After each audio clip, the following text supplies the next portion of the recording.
How are you? Everyone's out this morning. Have a beautiful breakfast.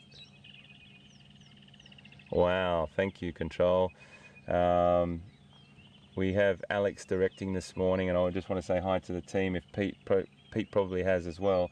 Alex and Alex as well, two Alexes, and Pete in Control doing an absolutely enormous job as they always do for us. But Alex has just confirmed it was 188 centimetres, which is well over 6 foot. My goodness me.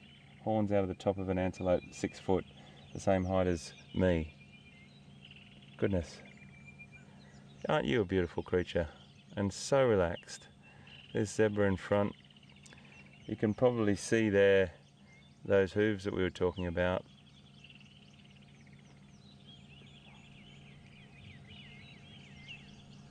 Really nice. So these guys are in the odd-toed family. And if you look up those stripes, he's a youngster. He's still got that little bit of. He's probably about, let's say, a year and a half old, probably.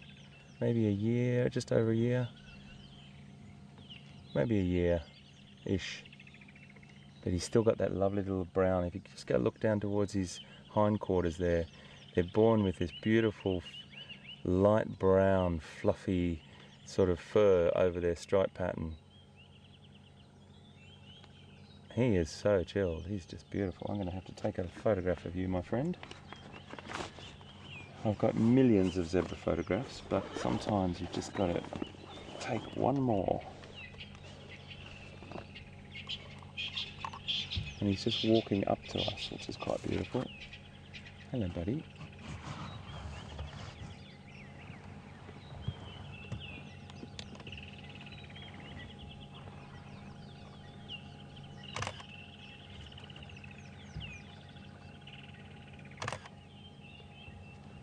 Thank you, my friend.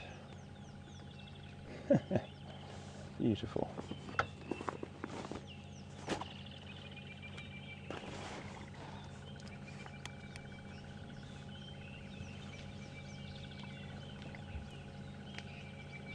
Stunning creature. Now, if it's all right, my friend, we need to pass.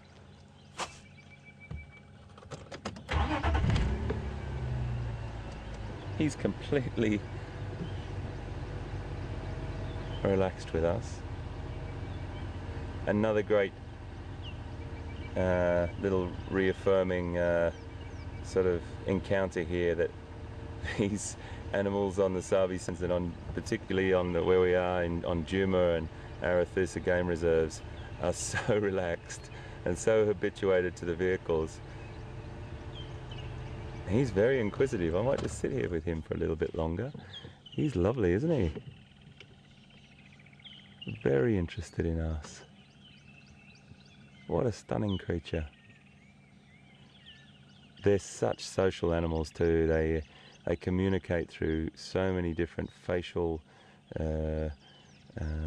behaviors and ears and mouth gestures and body postures. They're very, very visual communicators, zebra.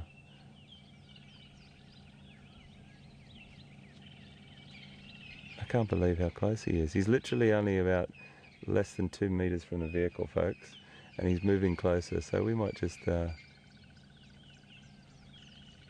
he's backing off now. You think that's enough, he says.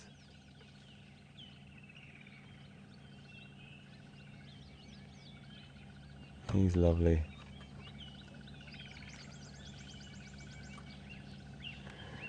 There's an interesting thing with this particular zebra that we do have here. The zebras, the common or plain zebra that we have here, we've got a little shadow stripe on these zebras, and it's a bit tricky to see on him, but in between those stripes is like a little off sort of shadow stripe, and I'm sure everyone knows this anyway, but just to sort of throw it in there that these are like fingerprints. I'm sure everyone knows that, but the zebra's pattern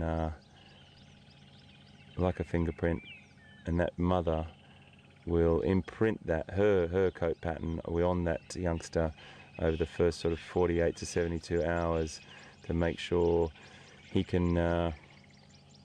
or she can recognize them in a large herd, and that imprinting time is really important.